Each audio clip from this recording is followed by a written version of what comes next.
นี่พวกพี่น้องโอ้ไอโตยังไงวะใหญ่นี่ไม่มีป้ายโอ้โหนี่โอ้อุดมสมบูรณ์ดีวะมันตะกลุนแห้ง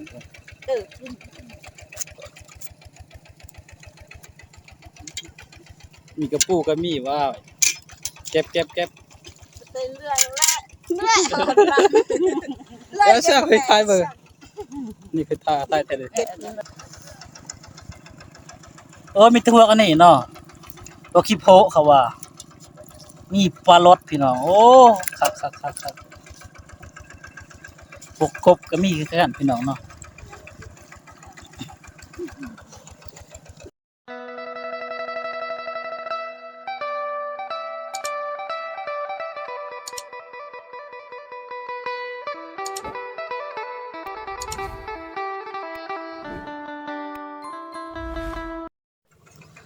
สบายดีพี่น้องเนาะสู้ทุกคนเนาะพี่น้องเนาะมาพอกับ2ดิชาแนลพี่น้องเนาะมื้อนี้บ่าวดิสิไปเบิ่งคนกดอ้วนเนาะอยู่หนองของบ่าวไว้พี่น้องเนาะพี่น้องไปเบิ่งกันเนาะพี่น้องเนาะว่าสิเป็นแนวใดเนาะพี่น้องเบิ่งเขากดอ้วนเอาหวกเนาะพี่น้องเนาะเอาเราถามส่งติดตามกันพี่น้องไปเบิ่งกันเลยดุยตอนนี้เขากำลังกวดเนาะกวดเอาหวกพี่น้องเอ้ยแต่ธนากำลังไถนาเท่านั้นเนาะโอ้อันนี้เป็นน้องเนาะที่เอาถ่ายคอนเทนต์เฮ็ดว่าหั่นนั่นน่ะตึกเบ็ดบ่หรือว่าสระน้องหั่นเนาะเป็นหม้องนี้แต่ว่าแนวนี้ก็นำลายพี่น้องเอ้ยเขากำลังกวดหัวพี่น้องธนากำลังไถนาอันนี้สิเป็นตะกร้าของมาสิไว้นะพี่น้องเนาะนี่วันใหม่ถ่ายรูปเด้อว่าในจะวันละเด้เนาะตะกร้าเด้เนาะ2 วันพี่น้องโอ้ยยังขาวอยู่อันนี้น่าจะเป็น12 วันโอ้มีแต่คนแต่หน้าลายขนาดว่าปีกเด้อ ปีกจับเด้อปีกจับเด้อ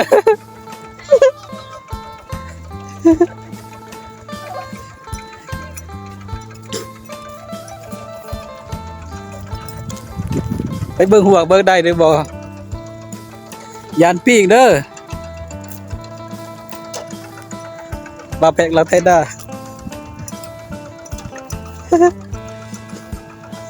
ใส่ทอยใหญ่โอ้คักเลยพี่น้อง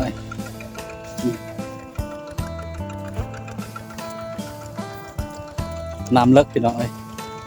บ่คงสิได้ดอกหัวครับเบิ่ง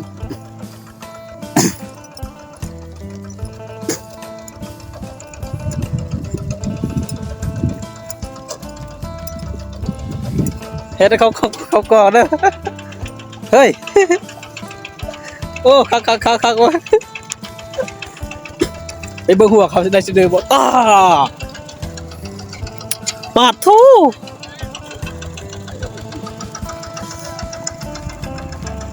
มีตัวกันนี่เนาะตัวขี้โพเขาว่ามีปลารสพี่น้องโอ้คักพวกกบก็มีคือกันพี่น้องเนาะเบอร์ของดีมานบ่มานเว้ย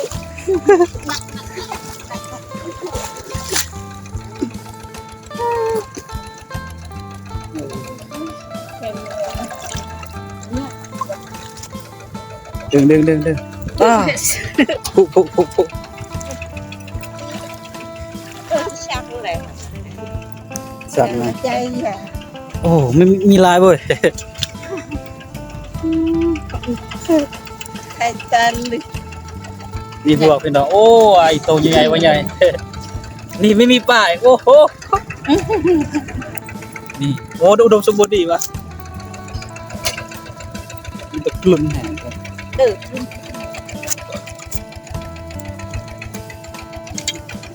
มีกระปูกระมีว่าเก็บเรื่อยแล้วเสื้อเคยทายเบอร์นี่เคยทายแต่เลยอันนี้อะไรปลาตกเลยว้าเก็บซอยอยู่ดอกโอ้โหเยอะมากพี่น้อง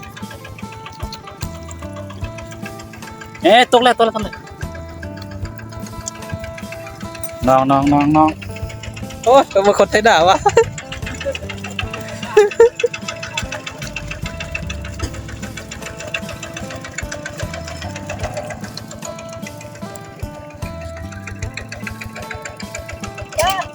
แน่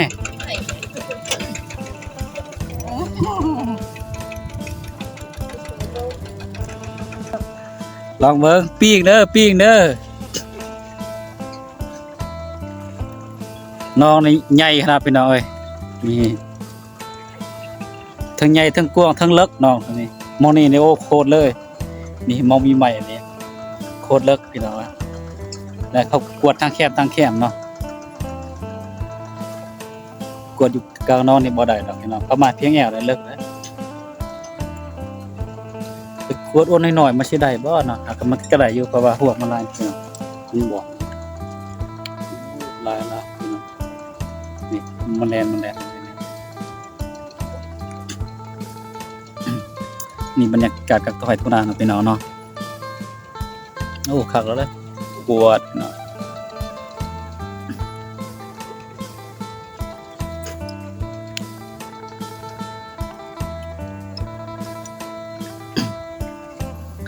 นี่โอ้บรรยากาศหน้าแคมบาดพี่น้องเนาะนี่จะเป็นตะกะเนาะกวดมาตื่นๆมันก็ง่ายกวดมันเลิกมันก็อยากพืชเนาะน้ำมันเลิกเลย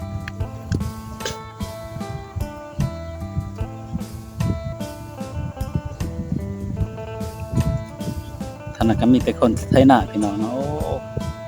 วันนั้นก็ไทยหน้าก็กันเหมือนนั้นเนาะวันนั้นก็ไทยหน้าหมดพี่น้องเนาะวันนี้ก็ไทยหน้ามากับไทยหน้าหมดไปเบิ่งฮอบที่2เพิ่นกวดเนาะ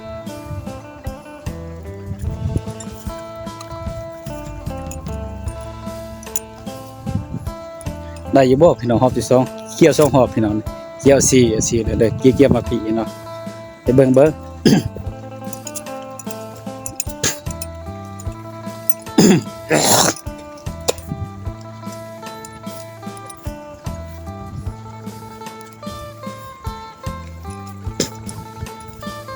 ิ่งมาได้ถ่ายเบิ่งมาได้บ่ฮอบนี่มานอยู่บ่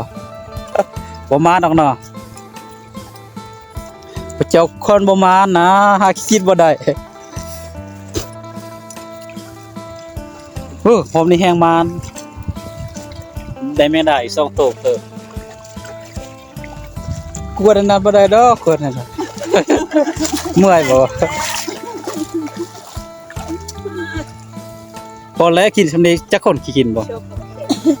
บ่โอ้มีแต่ลูกปลาแข็งลายเสียดายมันสิตายหั่นดอกคันกวดเทเราเลิกอาสั่นแหละกวดเทตื่นๆน่ะบ่มีอ้วนก็จีกเนาะโอ้ยอันนี้บ่มานดอกใส่ใบเบนมีเห็นเด้อมันไม่แห้งได้แหละ กวดสิกินอยู่นี่บ่มานก็ได้เชื่อว่า ได้แต่3ตัวได้3ตัว